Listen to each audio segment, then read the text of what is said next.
namanya program international program, di mana kamu akan disalurkan untuk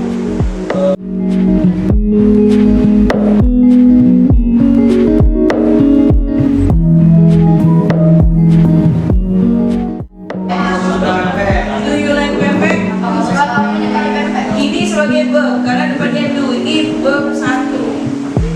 Kalau ini dia sebagai preposition. Kenapa dia sebagai preposition? Karena di depannya are masuk to be, jadi rumusnya ini.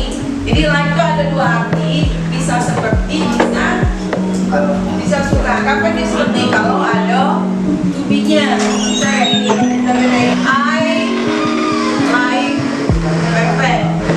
I like pepek.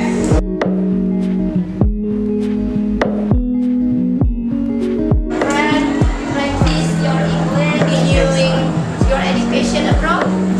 Anyone want to continue your education abroad? Ada?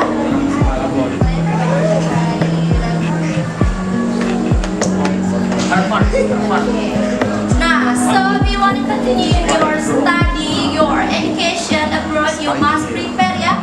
Prepare your education right now. Like learning English every day, ya, and then improve your speaking skill, your English skill, ya. Kenapa? Because every scholarship itu must have high score for IELTS. Jadi kita ada yang namanya IELTS, minimumnya itu 6, ya, 6 or 6.5 score to get scholarship from foreign, ya, foreign college. Jadi